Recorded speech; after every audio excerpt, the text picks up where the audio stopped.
বিগত 16-17 বছরের এই ফ্যাসিস্ট রেজিম তাদের সময়ে পাচার করেছে প্রায় 11 লক্ষ কোটি টাকা, যেটা দিয়ে 35-40টা পদ্মা সেতু নিমিষে বানানো যেত। যেই পদ্মা সেতু নিয়ে এত গৌরব, সেখানেও প্রায় 30-40% টাকা তারা লুটপাট করেছে।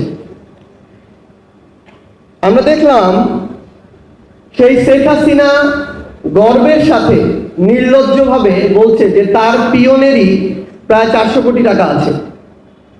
অর্থাৎ একজন পিয়ন কতটা লুটপাট করলে সে 400 কোটি টাকার মালিক হতে পারে।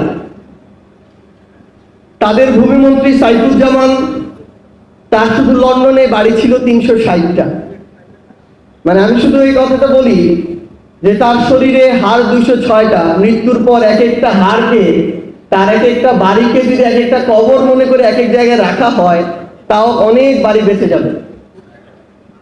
তো বাড়ি থেকেও এরকম অসংখ্য তাদের মন্ত্রী ছিল, যেখানে এই এক মন্ত্রী সাইফুজ্জামানে প্রায় 10,000 কোটি টাকা পাচার করেছে।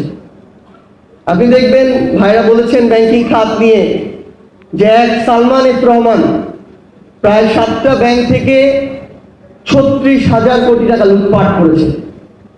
এবং শেখ হাসিনার পরে 3-4টা মানুষ মিলে শেখ হাসিনার 3-4টা হাত হিসেবে পুরো বাংলাদেশকে এভাবে নিয়ন্ত্রণ করতো, লুটপাট করতো। তো আমরা যেটা এখন হয়েছে, বর্তমান সরকার থেকে শুরু করে টকশো টেবিল প্রত্যেকটা জায়গায় সমালোচনা এখন বিএনপির জায়গা থেকে যখন আমরা শুনি, তখন অন্তর্বর্তীকালীন সরকারের সবচেয়ে বেশি শুনি এবং সেখানে সমন্বয়কদেরকে টেনে নিয়ে আসা হয়।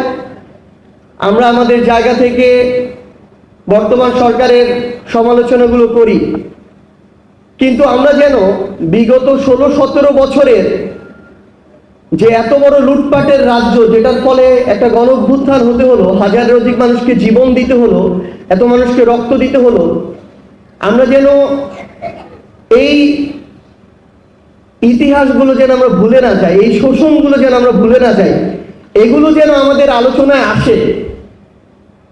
কারণ এটা অনেক বেশি জরুরি যে আমাদের যখন যৌক্তিক হোক অযৌক্তিক হোক তর্কটা যখন নিজেদের মধ্যে চলে আসে, তারা তখন দর্শক সারিতে বসে যারা এতদিন এই লুটপাটগুলো করেছে আরামায়েশ করে আর আমাদেরকে দেখে মজা নেয়।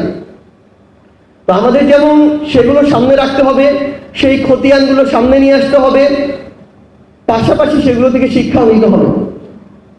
আমরা আহ্বান করব আমাদের জায়গা থেকে, জাতীয় নাগরিক পার্টি এনসিপির পক্ষ থেকে, বর্তমানে সরকারি বিএনপি রয়েছে, তাদের সংখ্যাগরিষ্ঠতা, তাদের পথ সম্পর্কে আমাদেরকে বিব্রত করছে, বাংলাদেশের মানুষকে বিব্রত করছে।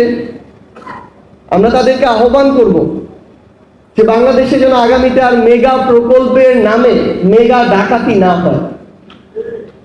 বাংলাদেশে যেন আপনারা কিংবা অন্য যে কেউ ক্ষমতায় টিকে থাকার জন্য কোনো ঠিকাদারকে যেন কোনো ধরনের ক্যাপাসিটি চার্জ দিতে না হয়।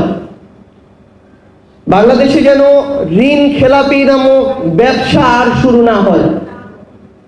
বাংলাদেশে যেন পাচার নামক লুটপাট আর না হয়।